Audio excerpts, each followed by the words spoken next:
Hi guys, hope you're all well and still watching.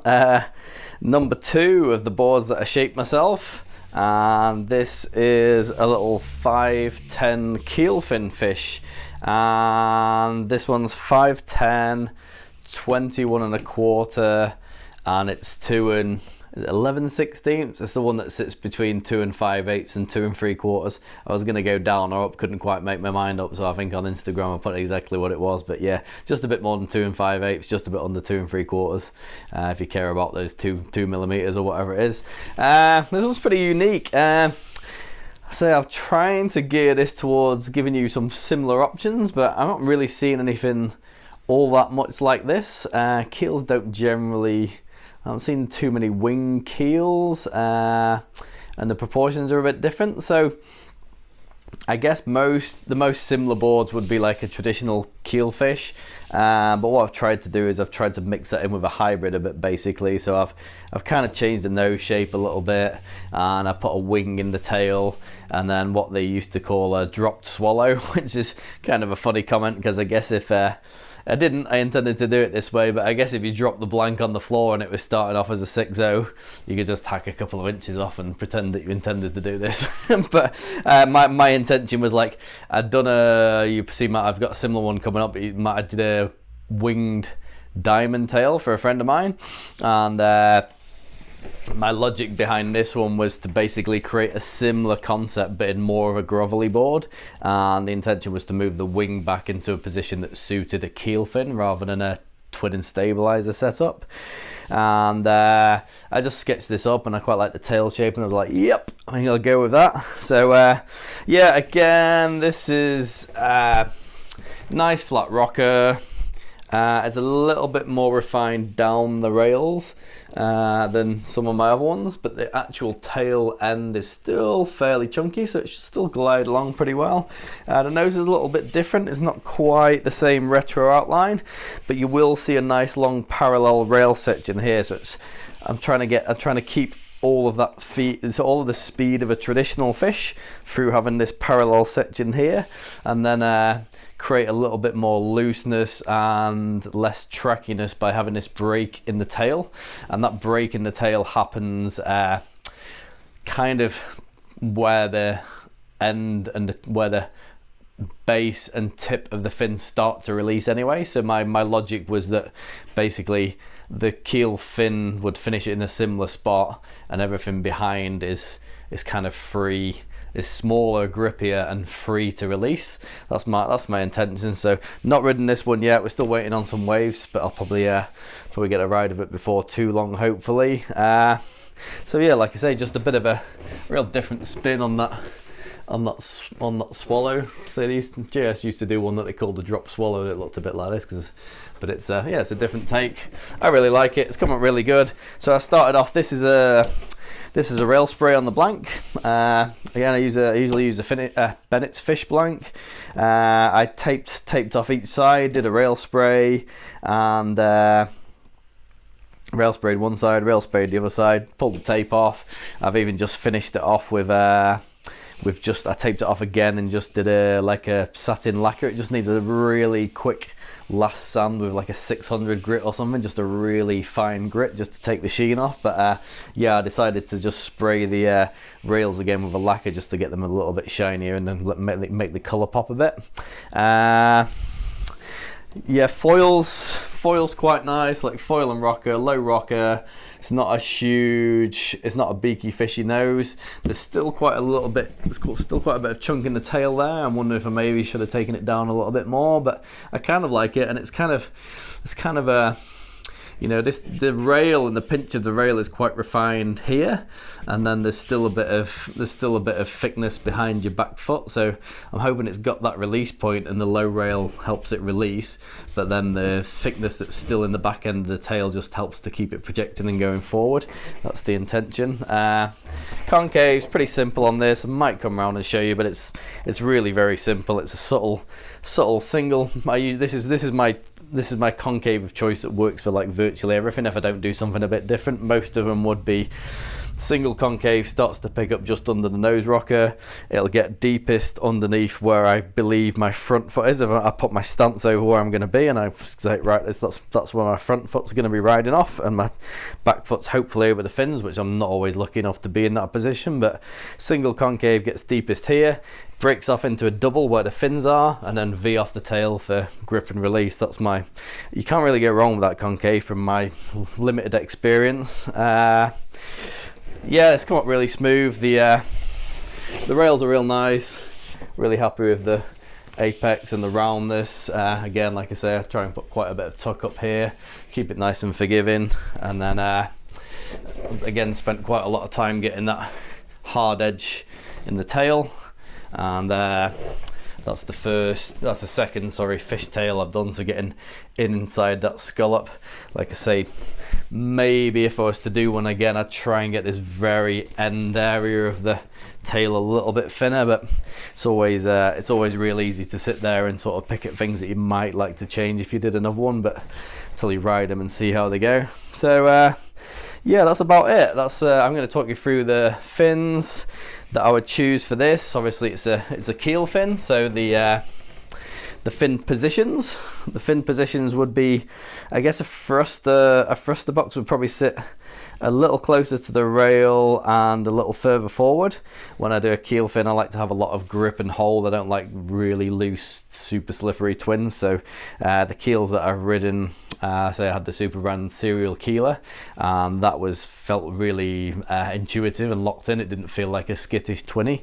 So that's the kind of position I've gone for. I've just moved it back a bit, and obviously when the fin's in, the base is about here and its tip's kind of here, so the base is driving, and I'm kind of hoping that means that this wing releases similar time as the tip, but because you've done this wing, it allows you to keep more rail and more width of the tail underneath where the fins are doing all the work, and then you get rid of it afterwards where you don't need it, because those fins have done the job by the time it's got to that end of the tail. So yeah, I'm hoping this one rides good. Really happy with the way it came out. I think it's quite unique looking. Really stoked with the spray as well. I think the colour was a good choice. I was going to go for a black, which is kind of what Christensen does on his fish, which usually looks good, and there's a couple other guys that use that same black. And to achieve the offset, I actually used the board template and offset the board template to allow me to mark this differentiating rail band and make it have a thicker point up front and a smaller point up the back. So it's a little bit of work taping off, but I think it's worth it for the results. So yeah, again, say twins in general can ride slightly bigger waves. I tend not to. Again, same as the fish, I tend to get these to suit the smaller end of the wave range, which kind of puts them in a bit of a pocket here, because the wave's not really powerful enough to ride anything short in under 2 foot. You're kind of wasting your time. If it's under 2 foot, you really want to be riding a longboard or a mid-length. It's kind of a waste of time trying to ride any short boards unless you're a really good surfer. So this is going to be like a 2, probably the usual like 2 foot, so like maybe like chest high to this ceiling kind of height, probably. So like 2 to 4 foot kind of range. Chest a bit overhead. That's kind of what most of my boards are designed for. Obviously I have a proper hybrid short board. You just grab a Lost Quiver Killer or Psycho Killer, or anything like that kind of board. They're all really great. A JS Black Box, like just grab that and you're safe in anything that's a bit bigger. And then the in-between is to ride something like this, or a hybrid fish. And then when it gets really small, I just grab my longboard or my mid-length. Yeah, so say keel fins can be a little bit slippery and unpredictable.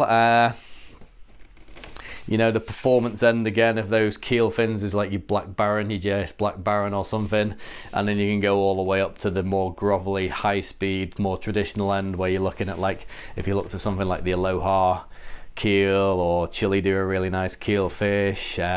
Almerics have a couple of different fish. This is probably closer to their old school one. Their new one's really nice. That's like a modernized, super parallel, high performance version of an old school one. And then obviously, like, your fish beard is a different thing entirely. That's more like a hybrid board. Yeah, so I think that's probably enough waffle on this one. I'll just show you through the fins that I would choose for this board, and might show you the concaves as well.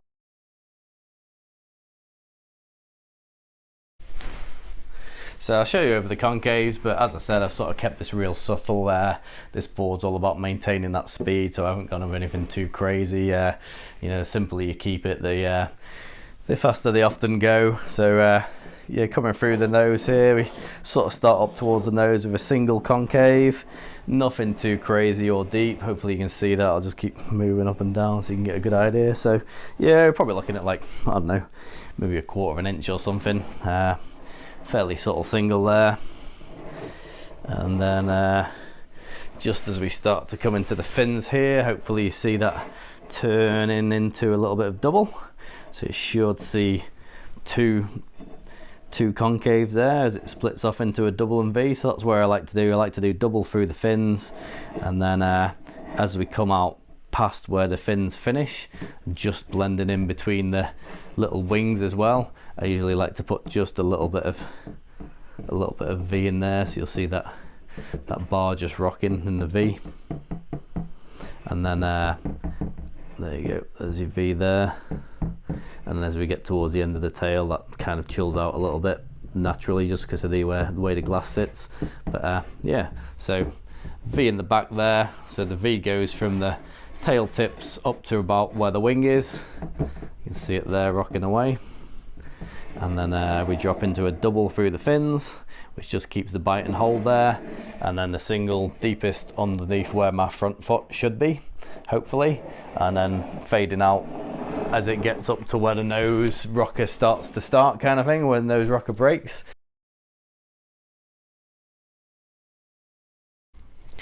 So this will give you a fairly good idea of my logic behind the wing position and design.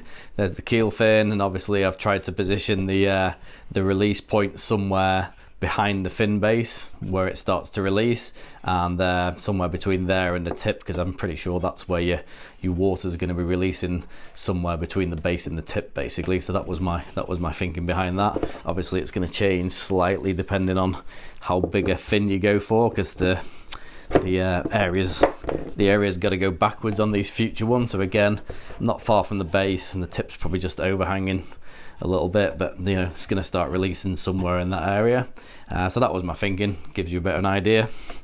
Right, and the fins themselves, let's go through in biggest first, I think. So we got the AM keels there. These have been my favourites when I had my serial keeler.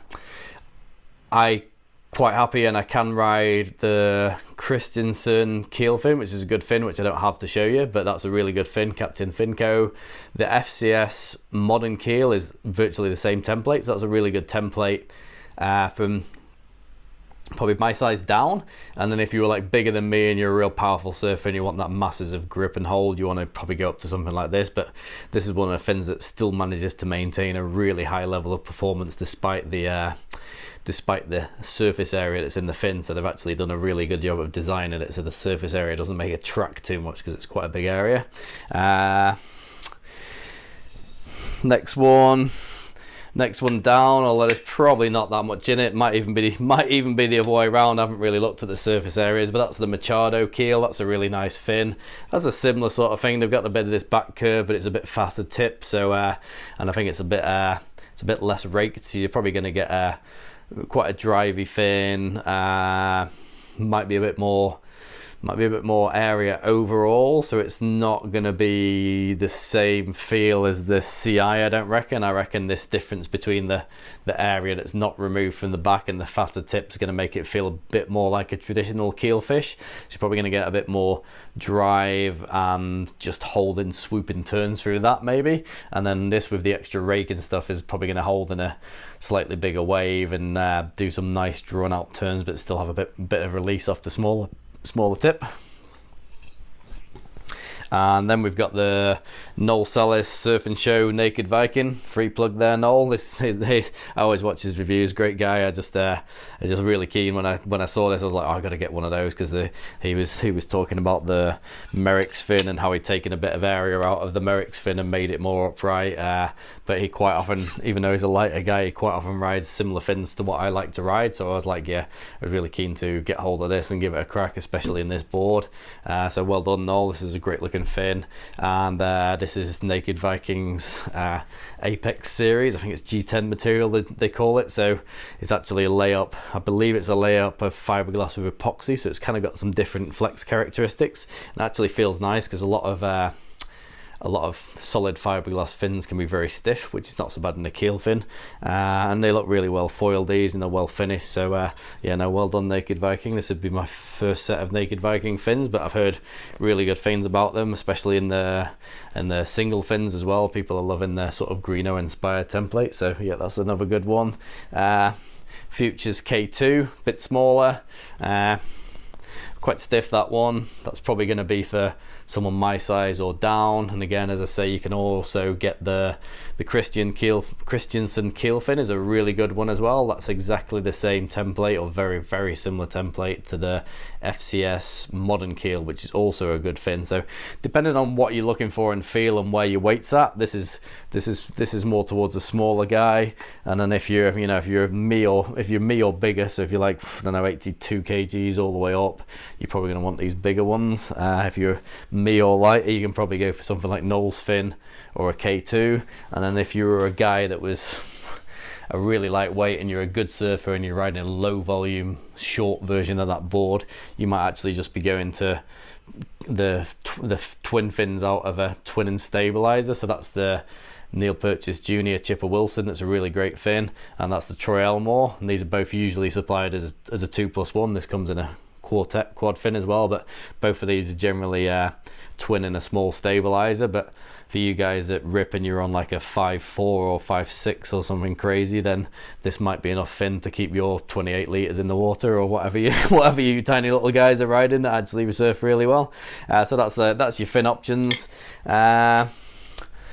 Yeah, and then kind of overview of the board. I haven't actually had a ride of this yet, but I'm really pleased with how it's come out. It's a bit of a different, it's kind of unique and a bit different. So yeah, I'm really happy with how it's gone, and yeah, I'm looking forward to having a ride of this. It may or may not be quite slippery as a Keel fin, but I think it probably should have some good hold with a big fin and the fin placed back, and then having that wing. I'm quite interested to see how different that feels to a sort of more traditional parallel Keel fish with the pins really wide, where that tail outlines like very parallel. This is quite a lot of there's quite a lot of coming in off this tail. Like it's definitely if you're talking about a traditional Keel fin, the tail could be out here somewhere. So it's definitely a nice little reduction of surface area with all this going on. So yeah, I'm keen to see how that one works.